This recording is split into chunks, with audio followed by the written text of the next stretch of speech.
کیونکہ ہمارے معاشرے میں یہ بات بھی عام ہے کہ کچھ لوگ پروفیشنل ہوتے ہیں استخارہ کرنے والے، کہ لوگ ان کے پاس جاتے ہیں اور کہتے ہیں کہ اچھا یہ لڑکے کا نام ہے، یہ لڑکی کا نام ہے، آپ اس کے بارے میں بتائیے کہ یہ رشتہ کامیاب رہے گا یا نہیں رہے گا. اب آپ دیکھیے کہ ایک تیسرے شخص کو کہاں سے پتا چل گیا، اس کے پاس کون سا سورس ہے یہ جاننے کا کہ اس نے کل کے فیوچر میں جھانک کے دیکھ لیا آج یہ رشتہ کامیاب ہوگا یا نہیں ہوگا. ایسی چیزیں بھی انسان کے لیے توہمات کے دروازے کھولتی ہیں اور اس کے لیے پریشانیوں کا سبب بنتی ہیں، اور ایسی چیزوں پر بھی یقین نہیں کرنا چاہیے کیونکہ اللہ کے سوا غیب کا علم کسی کو نہیں. اچھا، پھر بعض لوگ یہ کہتے ہیں کہ کسی اور کو کہتے ہیں کہ تم میرے لیے استخارہ کر کے دو. اب آپ دیکھیے استخارے کی دعا میں لکھا ہے یا اللہ اگر یہ بات میرے لیے اچھی ہے تو کر دے. اب اگر کوئی آپ کے لیے استخارہ کر رہا ہے تو وہ کیا پڑھے گا کہ میرے لیے اچھی ہے تو کر دے، یا زیادہ زیادہ یہ کہے گا یا اللہ اس کے لیے اگر اچھی ہے تو کر دے. اچھا، بعض لوگ استخارے کے ساتھ خواب کو لازم کر دیتے ہیں. وہ کہتے ہیں استخارہ اور خواب لازم و ملزوم چیز ہے. اکثر لوگوں کو کہا جاتا ہے استخارہ کر لیں تو پھر وہ کہتے ہیں اتنے دن استخارہ کیا ہمیں تو کوئی خواب نہیں آیا ابھی تک. ہمیں بہت سے لوگ اس پہ پریشان ہوتے رہتے ہیں، ہمیں نہیں سمجھ آتی، کوئی خواب نہیں آیا ابھی تک ہمیں. یاد رکھیے کہ قرآن اور سنت کی روشنی میں استخارے کے لیے خواب کا آنا کوئی ضروری نہیں ہے. وہ سمپلی کیا ہے، ایک دعا ہے، یا اللہ اگر یہ کام اچھا ہے تو مبارک ہو جائے، آسان ہو، نہیں اچھا تو اس کو ہٹا دے، دور کر دے مجھ سے. اگر آپ کی دعا قبول ہو گئی تو اس کام میں اگر بہتری ہوئی تو ہو جائے گا، اور اگر ہو گیا تو وہ مبارک ثابت ہو گیا، اور اگر بہتری نہیں تو وہ بات بن نہیں پائے گی. تو استخارہ نہ تو نکالا جاتا ہے اور نہ ہی نکلوایا جاتا ہے، استخارہ تو کیا جاتا ہے. اور استخارے کا مطلب کیا ہوتا ہے؟ خیر کی دعا مانگنا. ہمارے ہاں اس کا کانسیپٹ کیا ہے کہ ہم یہ سمجھتے ہیں کہ شاید استخارہ غیب کا علم جاننے کا نام ہے. اس کو ہم نے ایک طرح کی فال بنا لیا ہے، جبکہ فال لینا بھی اسلام میں پسندیدہ نہیں ہے، کیونکہ غیب کا علم تو اللہ کے سوا کسی اور کو ہے ہی نہیں. کل کیا ہونے والا ہے یہ کسی کو نہیں پتا. کوئی شخص بھی جو یہ غیب دانی کا دعویٰ کرے یا اس قسم کی کوئی بھی باتیں کرے وہ ہمارے دین میں پسندیدہ نہیں. اسی لیے ہمیں کسی نجومی کے پاس جانے سے منع کیا ہے، ہاتھ دکھانے سے منع کیا ہے، چھپی باتیں معلوم کرانے سے اور ذائچے بنوانے سے منع کیا گیا ہے، کیونکہ یہ ساری چیزیں انسان کے لیے نقصان دہ ہوتی. انسان توہمات کا شکار ہو جاتا ہے، انسان کوئی ڈیسیژن نہیں لے پاتا. اسی لیے ہمارے دین میں ایسی کوئی چیز نہیں کہ کالی بلی آگے نظر آ گئی راستے میں تو یہ منحوس ہے، یا کوا بول پڑا تو کوئی آ جائے گا، یا جوتی الٹ گئی تو کچھ ہو جائے گا. یہ چھوٹی چھوٹی چیزیں جو ہمارے معاشرے میں ہر کلچر میں کچھ نہ کچھ ایسی باتیں عام ہوتی ہیں کہ صبح سویرے اگر فلاں شخص سے ملاقات ہو گئی تو یہ میرے لیے اچھا نہیں. ہمارے دین میں کیا ہے کہ ہر خیر اور شر کا مالک اللہ ہے. کوئی کسی کو نقصان نہیں دے سکتا جب تک اللہ نہ چاہے، کوئی کسی کو فائدہ نہیں پہنچا سکتا جب تک کہ اللہ نہ چاہے. اس لیے ایک مومن جو ہوتا ہے وہ لوکانیات پہ، یعنی کاش یہ ہوتا، کاش وہ ہوتا، وہ اس پر اعتماد نہیں کرتا، اور نہ اس کی زندگی میں کاش ہوتا ہے. اور بہت زیادہ کاش کہنے سے بھی منع کیا گیا ہے کیونکہ یہ شیطان کا دروازہ کھول دیتا ہے. یعنی شیطان کو انسان کے دل میں وسوسے ڈالنے کا موقع مل جاتا ہے، انسان کے دلوں میں حسرتیں پیدا کرتا ہے. اب بعض اوقات ایسا ہوتا ہے نا کہ کوئی عزیز رشتہ دار گھر سے نکلتا ہے، اچانک کوئی ایکسیڈنٹ ہو جاتا ہے تو عموماً لوگ کہتے ہیں کاش آج وہ جاتا ہی نہ، کاش وہ آج ایسا نہ کرتا تو ایسا نہ ہوتا. تو بات یہ ہے کہ کاش کی وجہ سے کوئی چیز ٹلتی نہیں. تقدیر کے اوپر ایمان ضروری ہے، اور تقدیر پر ایمان لانے والا مطمئن ہو جاتا ہے، پرسکون ہو جاتا ہے، خوش رہتا ہے. کیونکہ اگر ہم تقدیر پر ایمان نہیں بھی رکھتے تو بھی آپ دیکھیں کہ اللہ کے فیصلوں کو ہم ٹال نہیں سکتے، ہم اس میں تبدیلی نہیں کر سکتے. اس لیے استخارہ غیب جاننے کا ذریعہ نہیں ہوتا. اس کا مسنون طریقہ کیا ہے؟ استخارہ کس طرح کرنا چاہیے؟ استخارہ زندگی میں جب بھی انسان کو کوئی اہم کام پیش آئے، کوئی اہم معاملہ سامنے آئے، تو اس موقع پر انسان کو 2 نفل پڑھ کر دعا مانگنی چاہیے. 2 نفل اس بات کے، اور وہ مسنون دعا کیا ہے؟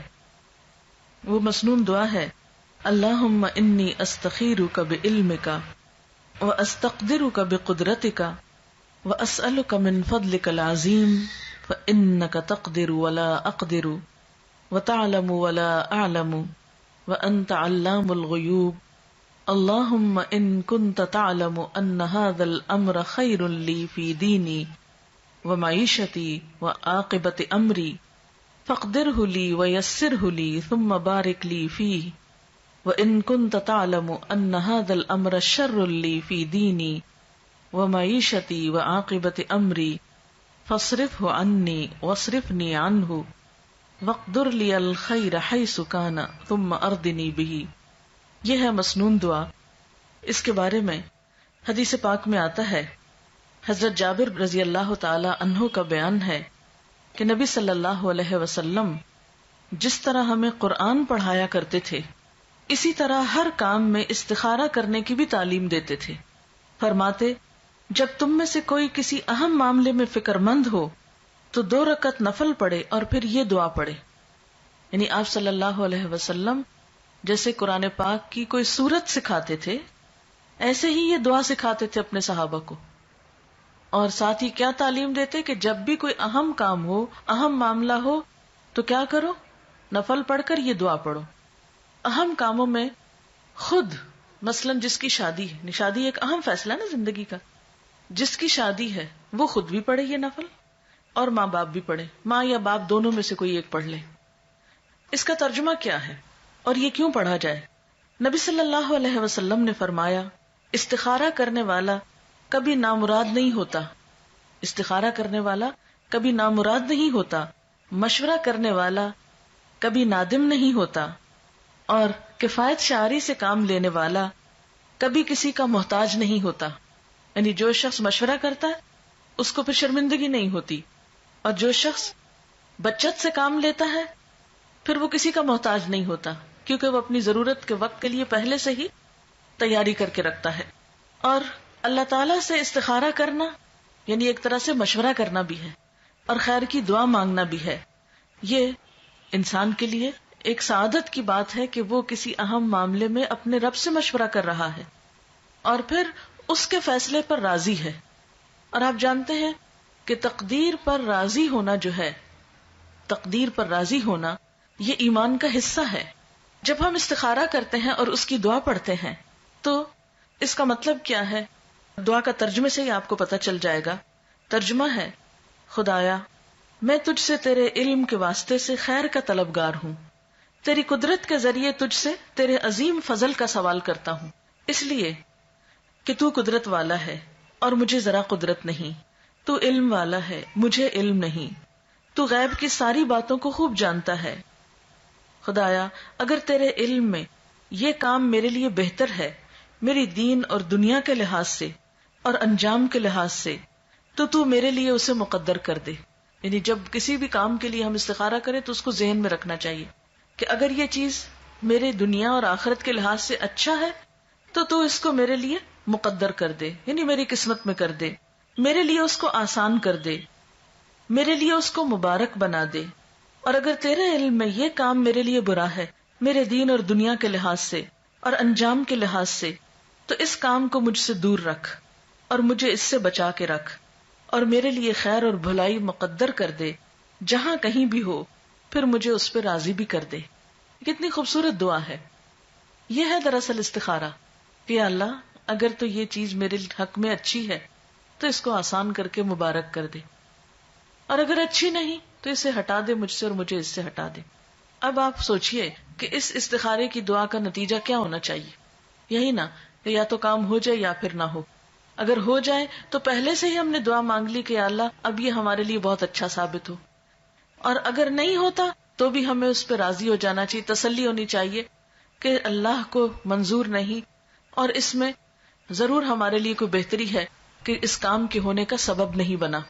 اور اس طرح انسان جو بھی فیصلہ کرتا ہے اس پر نادم نہیں ہوتا، پشیمان نہیں ہوتا، بعد میں پچھتاتا نہیں. اگر کام کرنے کے بعد انسان سمجھتا ہے کہ بہت اچھا رہا، سب ٹھیک ہو گیا اور اچھا رہا، تو بھی کیا سمجھتا کہ یہ میرے رب نے مجھے عطا کیا ہے، اس کو کوئی تکبر نہیں آتا اس پر. اور اگر کام ہو جاتا ہے اور بعد میں دیکھتا کہ اس کا نتیجہ اچھا نہیں نکلا تو بھی اس میں ندامت نہیں ہوتی کہ میں نے تو اللہ سے دعا کی تھی، اگر پھر بھی ٹھیک نہیں ہوا تو اس میں بھی ضرور میرے لیے کوئی سبق ہوگا. کیونکہ قرآن پاک میں یہ بھی آتا ہے نا، عسیٰ ان تحبوا شیئا وَهُوَ شَرٌّ لَكُمْ وَعَسَىٰ أَن تَكْرَهُوا شَيْئًا وَهُوَ خَيْرٌ لَكُمْ. ہو سکتا ہے کہ ایک چیز تمہیں بہت پسند ہو اور وہی تمہارے لیے اچھی نہ ہو، اور یہ بھی ہو سکتا ہے کہ ایک چیز تمہیں بالکل اچھی نہ لگتی ہو، تمہارے دل کو نہ بھاتی ہو، اور اس میں تمہارے لیے بہت بڑی بھلائی ہو. اس لیے آپ صلی اللہ علیہ وسلم نے کیا فرمایا کہ استخارہ کرنے والا کبھی نامراد نہیں ہوتا. اچھا، اب آپ دیکھیے کہ جیسا کہ آپ صلی اللہ علیہ وسلم نے فرمایا ہے کہ خدا سے استخارہ کرنا اولاد آدم کے لیے سعادت کا باعث ہے. تقدیر پہ راضی ہو جانا بھی اولاد آدم کے لیے سعادت یعنی خوش قسمتی کی بات ہے، اور انسان کی بدبختی یہ ہے کہ وہ اللہ سے استخارہ نہ کرے اور خدا کی قضا پر یعنی تقدیر پر ناخوش ہو. یہ بدبختی کی بات ہے. اچھا، یہ ہے استخارے کی روح اور یہ ہے اس کی جسٹ.